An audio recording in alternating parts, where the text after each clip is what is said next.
अगला टॉपिक हमारा है कॉस्ट एलिमेंट्स कॉन्सेप्ट और क्लासिफिकेशन। कॉस्ट जो है उसके कौन कौन से तत्व हैं। एलिमेंट मतलब तत्व कौन कौन से हैं, मतलब कास्ट में कौन कौन सी चीज़ें मिली हुई हैं, उसकी कॉन्सेप्ट क्या है, किस तरह से हम कॉस्टिंग करते हैं, और उसका क्लासिफिकेशन क्या है कि अलग अलग जो कास्ट होती हैं वो किस तरह से हम निकालते हैं। सबसे पहला आता है आपका कॉस्ट एलिमेंट। कॉस्ट एलिमेंट जो है सबसे पहले हम इसको समझने के पहले हम ये समझते हैं कि कॉस्ट होती क्या है। जो जो कॉस्ट है किसी भी प्रोडक्ट को बनाने की या किसी सर्विस को प्रोवाइड करने की जो कॉस्ट होती है, मतलब कॉस्ट मतलब उसको किसी प्रोडक्ट को बनाने में या किसी सर्विस को प्रोवाइड करने में हम जितने भी खर्च करते हैं वो कॉस्ट कहलाती है। और इस कॉस्ट को निकालने के लिए हमको अलग अलग तरह की कॉस्ट को कैलकुलेट करना होता है और उनको मिला करके हम उस प्रोडक्ट या सर्विस की टोटल कास्ट हम निकालते हैं। तो जो कॉस्ट हम निकालते हैं तो उसमें मुख्य रूप से कौन कौन सी चीज़ें होती हैं। तो सबसे पहले मटेरियल कास्ट होती है।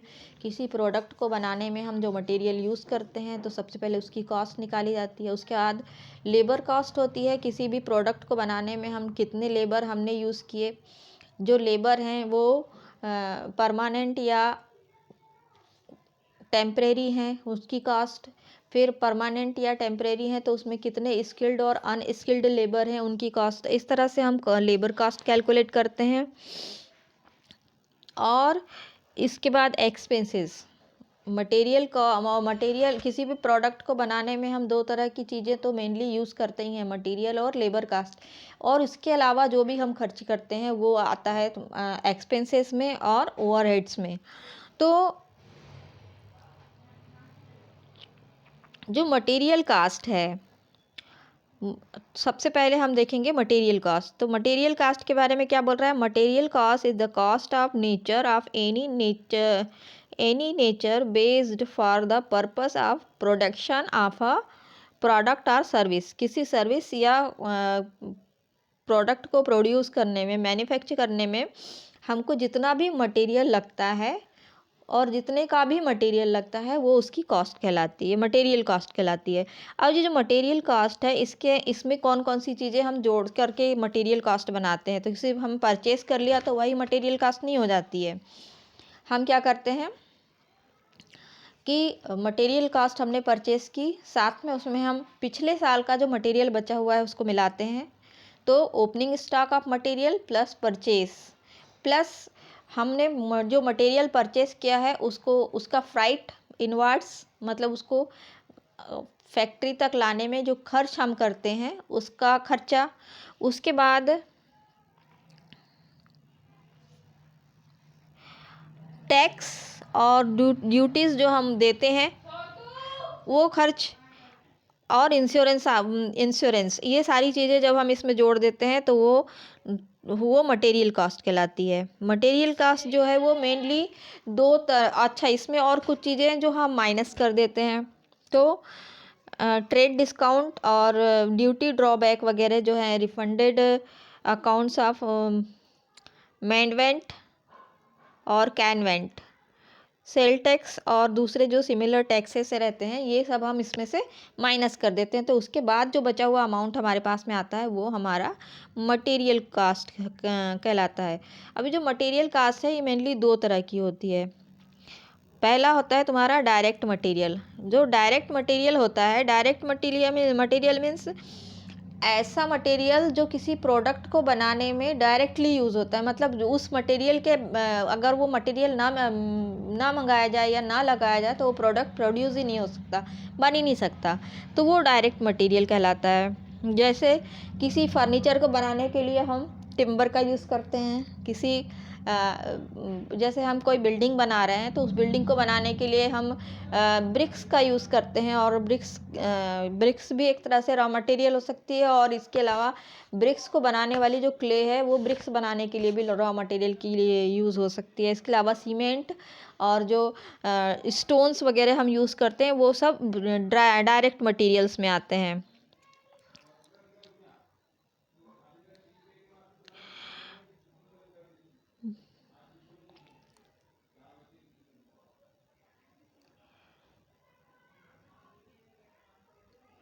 इसमें क्या होता है, अच्छा इसमें क्या होता है कि डायरेक्ट मटेरियल में एक किसी एक कंपनी ने कोई प्रोडक्ट बनाया, जैसे कि कोई कंपनी है जो ईंट बनाती है, ब्रिक्स बनाती है, तो वो क्ले से ब्रिक्स बनाती है, और वो ब्रिक्स जो है वो किसी कंस्ट्रक्शन कंपनी के लिए डायरेक्ट मटेरियल है। तो इस तरह से जो क्ले तो है डायरेक्ट मटेरियल, लेकिन साथ ही साथ ब्रिक्स भी डायरेक्ट मटेरियल है। तो जो स्पेसिफिक पर्पस के लिए स्पेसिफिक जो प्रोडक्ट रहता है वो भी रॉ मटेरियल या डायरेक्ट मटेरियल कहलाता है। प्राइमरी पैकेजिंग की चीज़ें, जैसे कि हम किसी चीज़ को पैक करते हैं, जैसे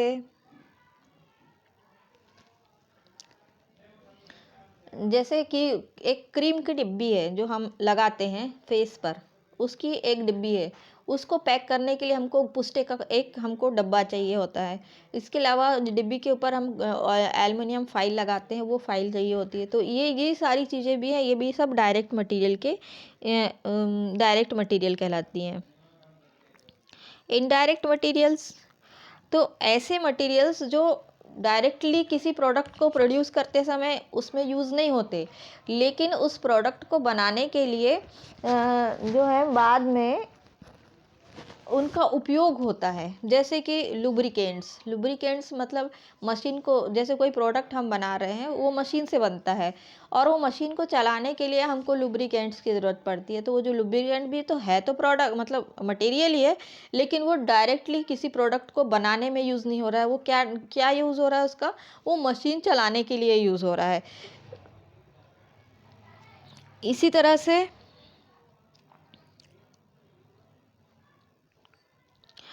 अगर जो कॉटन के कपड़े होते हैं, फैक्ट्रियों में कॉटन क्लॉथ्स होते हैं जो मशीन को साफ़ करने और उनको क्लीन करने के लिए यूज़ होते हैं, तो वो जो है वो है तो प्रोडक्ट मतलब मटेरियल ही है, कॉटन प्रोडक्ट भी मटेरियल ही है वो। बट वो किसी कंपनी किसी प्रोडक्ट को बनाने मैन्युफैक्चर करने के लिए डायरेक्टली यूज़ नहीं होता, वो इनडायरेक्टली यूज़ होता है। मतलब बनाने के लिए यूज़ नहीं हो रहा है, मशीन की क्लीनिंग के लिए यूज़ हो रहा है, तो इसलिए इसको हम इनडायरेक्ट मटेरियल कहते हैं। इसके बाद आती है लेबर कास्ट। लेबर कास्ट मतलब ऐसा पेमेंट जो हम किसी व्यक्ति को उसकी मजदूरी के बदले में करते हैं, और ये परमानेंट या टेम्परेरी हो सकती है। मतलब, है ना, कोई व्यक्ति हमारे पास में काम करता है और उसको हम पेमेंट करते हैं, जो कि उसकी मजदूरी कहलाती है, और मजदूरी के बदले में अगर हम उसको कोई पेमेंट करते हैं, वो परमानेंट भी हो सकता है और टेम्परेरी भी हो सकता है, तो लेबर कास्ट कहलाती है। और जो लेबर कास्ट है वो मेनली दो तरह की होती है। ये डायरेक्ट लेबर कास्ट,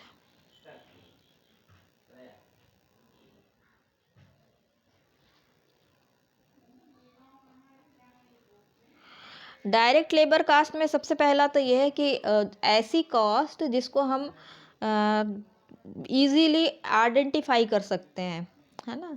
जैसे हम कोई प्रोडक्ट को बना रहे हैं, और उस प्रोडक्ट को बनाने के लिए हम कुछ लोगों का मतलब लोगों से मजदूरी करा रहे हैं। मतलब जैसे मान के चलो कि कंस्ट्रक्शन कंपनी है, वो मकान बना रही है, और उस मकान को बनाने के लिए जो लेबर लगती है, मज़दूर जो लगते हैं, तो वो जो है डायरेक्टली आइडेंटिफाई हो जाते हैं, भाई इतने मज़दूर हैं, या इस मज़दूर ने ये मज़दूर काम कर रहा है, ये मज़दूर काम कर रहा है। तो उसको जो हम पेमेंट करते हैं वो डायरेक्ट लेबर कास्ट कहलाती है।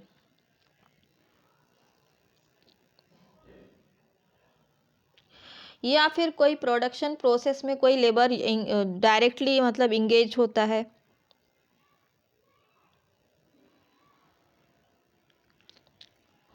तो वो हमारी लेबर कास्ट कहलाती है। अब ये जो लेबर कास्ट है, ये डायरेक्ट लेबर कास्ट और इनडायरेक्ट लेबर कास्ट, दो तरह की कास्ट इसकी भी होती है।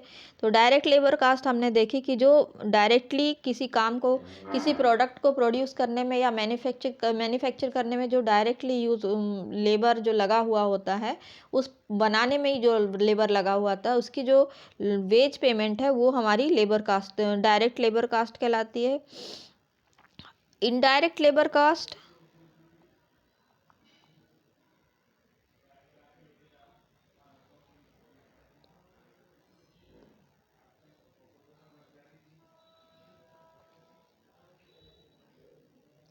इनडायरेक्ट लेबर कास्ट वो होते हैं जो डायरेक्टली हमारे किसी प्रोडक्ट को प्रोड्यूस करने में डायरेक्टली उनका कोई काम नहीं होता है। अब इनडायरेक्ट लेबर कास्ट में जैसे कि जो है मटेरियल हमारा आया और उस मटेरियल को स्टोर से हमारी फैक्ट्री तक लाने में हमने 2 मज़दूरों को लगाया और उनको मज़दूरी दी। तो ये मज़दूरी जो है वो इनडायरेक्ट लेबर कास्ट कहलाती है इसकी। इसके बाद आते हैं एक्सपेंसेस। किसी भी प्रोडक्ट को बनाने में हम मटेरियल और लेबर कॉस्ट के अलावा लेबर कॉस्ट के अलावा अगर हम कोई और खर्च करते हैं तो वो सब खर्चे जो है वो एक्सपेंसेस कहलाते हैं। एक्सपेंसेस भी 2 तरह के होते हैं, डायरेक्ट एक्सपेंसेस और इनडायरेक्ट एक्सपेंसेस। डायरेक्ट एक्सपेंसेस जो कि मटेरियल और लेबर के अलावा किसी प्रोडक्ट को प्रोड्यूस करने में हम लगाते हैं या खर्च करते हैं, जिसको मतलब जिसको आइडेंटिफाई किया जा सकता है कि भाई ये खर्च हुआ, ये खर्च हुआ, ये खर्च हुआ। जैसे कि कोई प्रोडक्ट हम बना रहे हैं, जैसे कि हमने एक कंस्ट्रक्शन कंपनी है, मकान बना रही है, ठीक है। तो उसमें मटेरियल ईंट, सीमेंट, रेत और बजरी वगैरह जो लगती है, ये तो मटेरियल हो गया। फिर इसमें लेबर जो लगते हैं वो लेबर कास्ट हो गई। इसके अलावा कंपनी जो भी खर्च करेगी वो सब एक्सपेंसेस जो है वो डायरेक्ट एक्सपेंसेस कहलाएंगे। कब? उसको बनाने के लिए।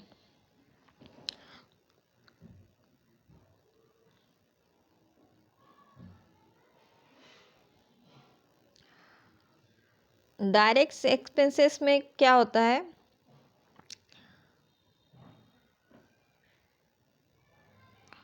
ये प्राइम कॉस्ट का पार्ट होते हैं। प्राइम कॉस्ट में मेनली हमारे 3 एलिमेंट होते हैं, मटेरियल कॉस्ट, लेबर कॉस्ट और direct material cost, direct labour cost और डायरेक्ट एक्सपेंसेस। तो ये जो एक्सपेंसेस डायरेक्ट एक्सपेंसेस हैं ये प्राइम कॉस्ट का पार्ट होते हैं।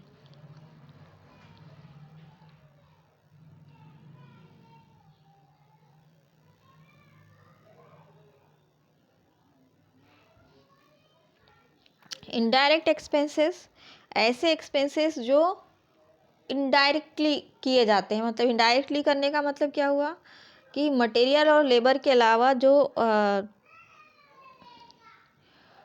ऐसे एक्सपेंसेस जो मटेरियल कास्ट और लेबर कास्ट के अलावा किए जाते हैं और उनका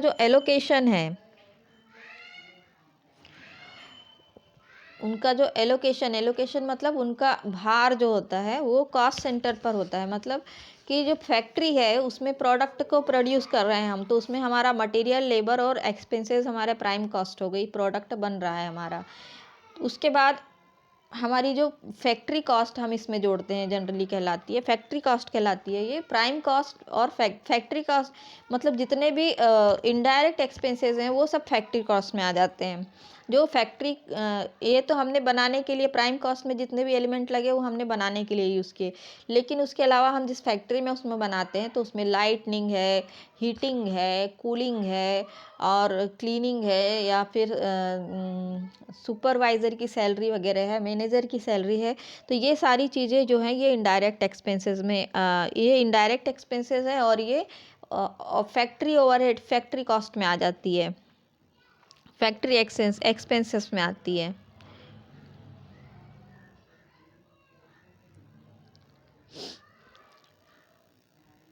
ओवरहेड्स, इसके बाद आते हैं हम ओवरहेड्स पर। Overheads means referred as the cost of indirect material, indirect labor and such other expenses which cannot be convenient charge directly to specific cost center। कह रहा है कि कोई ऐसा मतलब कॉस्ट सेंटर मतलब जहाँ पर प्रोडक्ट बनता है, मैन्युफैक्चरिंग यूनिट, किसी भी ऐसी मैन्युफैक्चरिंग यूनिट जिसमें डायरेक्ट मटेरियल, डायरेक्ट लेबर और डायरेक्ट एक्सपेंसेस के अलावा जो भी खर्चे किए जाते हैं और जिनको आइडेंटिफाई नहीं कर पाते हम कि ये मतलब ये खर्च जो है ये इसमें इतना होगा ही, वो क्या होता है उसका, इसलिए इसका एलोकेशन किया जाता है। एलोकेशन मतलब इतना परसेंटेज इस पर, इतना परसेंटेज इस पर, इस तरह से इसको एलोकेट किया जाता है। ये हम आगे ओवरहेड का जो लेसन है हम उसमें क्लियर करेंगे, इसको हम वो उसमें क्लियर हो जाएगा।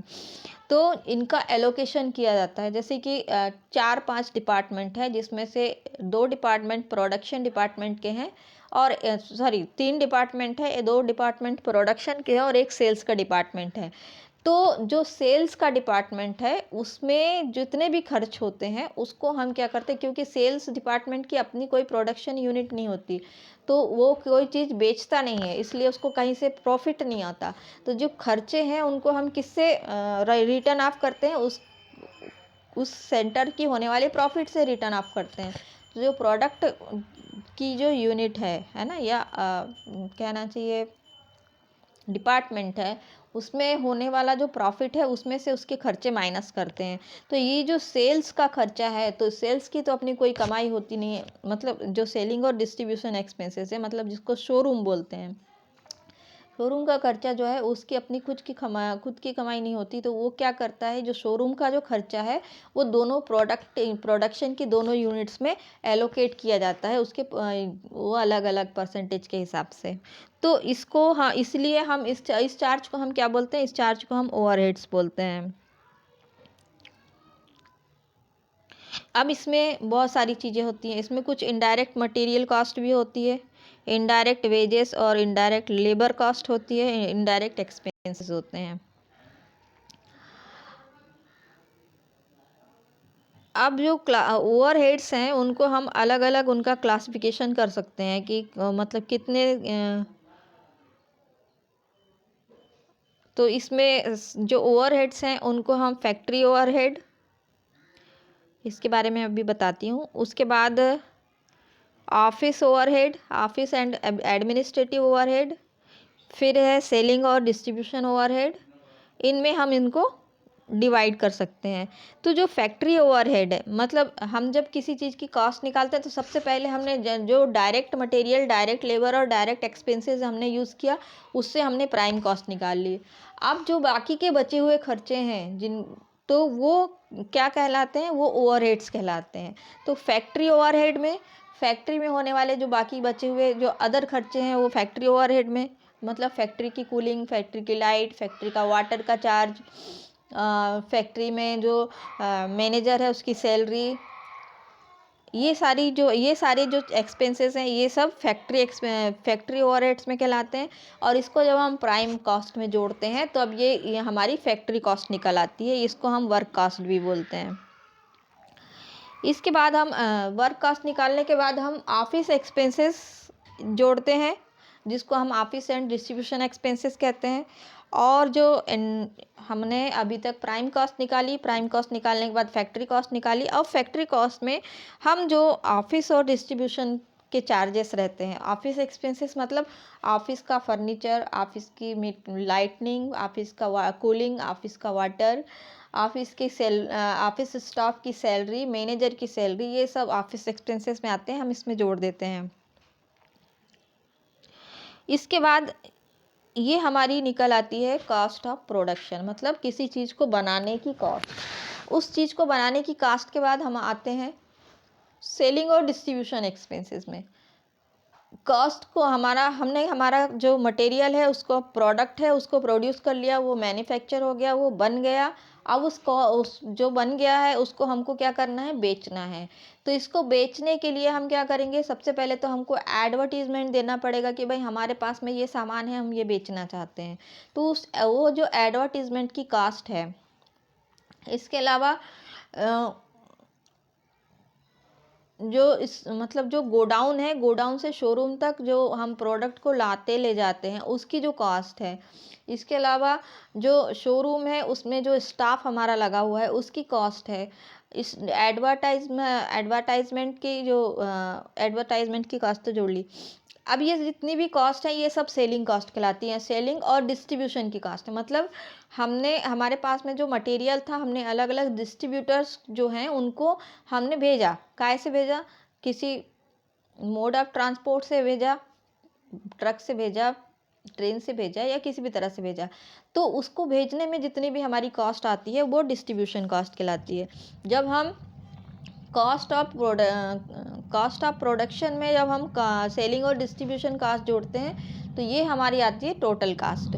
इसको जोड़ने के बाद जब हम टोटल कास्ट निकाल लेते हैं, इस टोटल कास्ट में हम प्रॉफिट परसेंटेज जोड़ते हैं, उसके बाद हमारी आ जाती है selling price.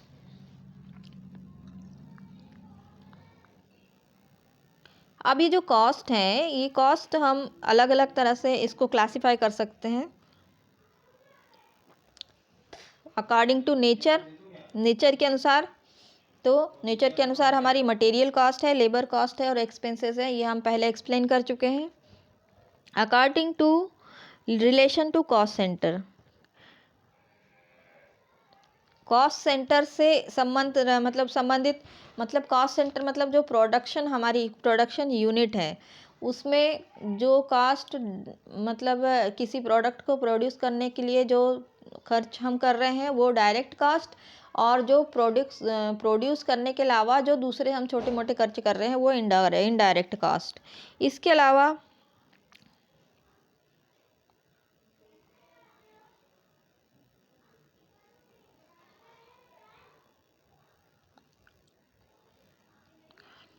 According to function of activities, activity के अनुसार हमारी जो कास्ट है, तो सबसे पहले आती है प्रोडक्शन कास्ट। प्रोडक्शन कास्ट मतलब प्राइम कास्ट हमने निकाली, मटेरियल, लेबर और एक्सपेंसेस जोड़े, उसमें फैक्ट्री ओवरहेड जोड़े, उसमें ऑफिस ओवरहेड जोड़े, सेलिंग ओवरहेड जोड़े, ऑफिस ओवरहेड जोड़े। इसके बाद हमारी जो टोटल कास्ट आती है वो प्रोडक्शन कास्ट होती है। एडमिनिस्ट्रेशन कॉस्ट, एडमिनिस्ट्रेशन मतलब जो ऑफिस है उसको एडमिनिस्ट्रेट करने के लिए, ऑफिस में वर्क करने के लिए हम जो भी स्टाफ की सैलरी या ऑफिस के फर्नीचर का चार्ज या कूलिंग का चार्ज, लाइटनिंग का चार्ज या कोई दूसरा जो भी चार्ज हम पेड करते हैं तो वो एडमिनिस्ट्रेटिव एक्सपेंसेस में आ जाते हैं। डायरेक्टर्स की सैलरी भी उसी में आती है, मैनेजर की सैलरी भी उसी में आती है। सेलिंग कॉस्ट, मटेरियल को बेचने के लिए ले जाते समय हमने जितना भी खर्च किया है वो सब सेलिंग कॉस्ट में आता है। और डिस्ट्रीब्यूशन कॉस्ट, मटेरियल को हमने अलग अलग डिस्ट्रीब्यूटर को डिस्ट्रीब्यूट कर दिया है, तो उनको जो बेचने, उनको मटेरियल हमने बेचने के लिए जो भेजा है उसको डिस्ट्रीब्यूट करते समय हमको जितनी भी लागत आई, हमने जितने भी खर्च किए वो इसमें आते हैं। रिसर्च एंड डिपार्टमेंटल कास्ट, अगर हमारी कंपनी या हमारा जो इंस्टीट्यूशन है अगर वो किसी चीज़ में रिसर्च करता है या डेवलपमेंट में किसी तरह का काम करता है तो उसमें आने वाली जो कास्ट है, उसमें जो हम खर्च करते हैं वो रिसर्च और डेवलपमेंट कास्ट में आता है। अब ये according to behaviour of cost, मतलब कास्ट के बिहेवियर के हिसाब से हम कास्ट को अलग अलग से तरह से मतलब क्लासिफाई कर सकते हैं। फिक्स्ड कास्ट, ऐसी कास्ट जो फिक्स हैं, जो हमको करना ही है, जैसे मटेरियल, लेबर और डायरेक्ट मटेरियल, डायरेक्ट लेबर और डायरेक्ट एक्सपेंसेस, ये फिक्स हैं, हमको ये करना ही है, इनके अलावा हमारा काम नहीं चलेगा। फिर वेरिएबल कास्ट, ऐसी कास्ट जो कम ज़्यादा होती रहती हैं, मतलब मटेरियल कास्ट, लेबर कास्ट और एक्सपेंसेस ये फिक्स हो गए, लेकिन हमारा जो लाइट का चार्ज है, लाइट का जो बिल आता है हमारा, तो वो हमारे यूज़ के हिसाब से आता है कि कितना बिल हम कितनी लाइट हम यूज़ करते हैं, हमारे कंजप्शन के हिसाब से लाइट का बिल आता है, तो कभी कम और कभी ज़्यादा आता है। इसी तरह से हीटर का जो चार्ज है, हीटिंग का जो चार्ज है वो भी कभी कम और कभी हम कम यूज़ करते हैं, कभी ज़्यादा यूज़ करते हैं तो वो भी कम या ज़्यादा आता है। वाटर चार्ज है, कभी हम कम यूज़ करते हैं, कभी ज़्यादा यूज़ करते हैं तो वाटर चार्ज भी कम ज़्यादा होता है। इसके अलावा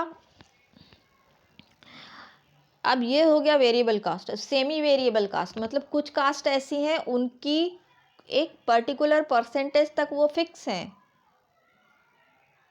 और बाकी के उसके बाद अगर वो उससे ज़्यादा हम खर्च करते हैं तो वो वेरिएबल कास्ट में आती हैं।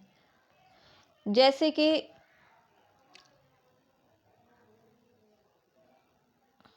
बिजली का बिल है ना, बिजली का बिल जो है कहते हैं कि मतलब उसका जो कहना चाहिए कोड ऑफ कंडक्ट है बिजली के बिल का, तो वो उसका ये है कि अगर आप कुछ यूनिट्स जलाते हैं महीने में तो उतनी यूनिट के आपको पैसे नहीं लगते, वो फ्री रहती है।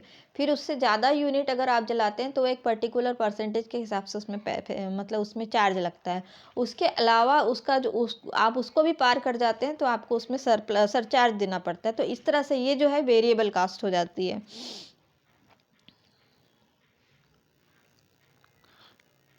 According to relevance to decision making and control. ऐसी कॉस्ट जो हमको डिसीजन मेकिंग करने में, मतलब किसी चीज़ का डिसीजन लेने के लिए हमको ज़रूरी होती है वो खर्च करना, या कंपनी में या फैक्ट्री में कंट्रोल करने के लिए जो हम किसी भी तरह का खर्च करते हैं वो तो उस हिसाब से जो है वो मार्जिनल कॉस्टिंग है। तो मार्जिनल कॉस्टिंग का मतलब क्या होता है?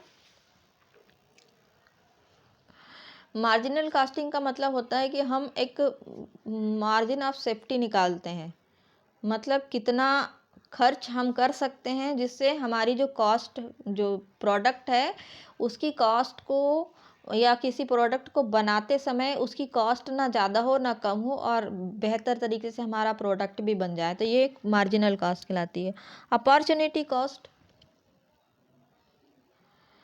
अचानक से अगर हमें कुछ किसी चीज़ को बनाने, प्रोडक्ट, कोई हम प्रोडक्ट प्रोड्यूस कर रहे हैं लेकिन उसके साथ में एक सब प्रोडक्ट अगर हमको बनाने के लिए उसकी कॉस्ट आ जाती है, या कोई ऐसा मतलब डिसीज़न हम ले लेते हैं कि जैसे कि हमने डिसाइड किया कि जो कोकोनट ऑयल का जो डब्बा है, जो बोतल आती है, उसके साथ में हम एक छोटी कोकोनट कंपनी की एक छोटी जो है वो बॉडी लोशन हम उसमें फ्री देंगे, तो ये जो है ये अपॉर्चुनिटी कॉस्ट कहलाती है।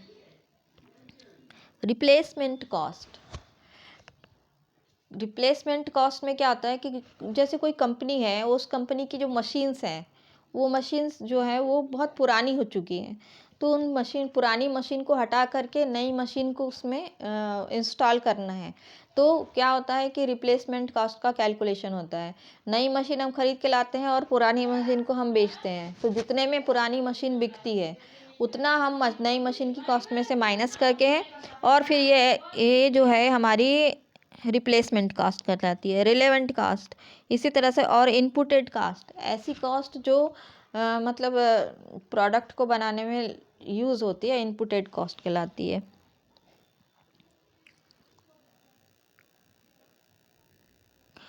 Normal cost,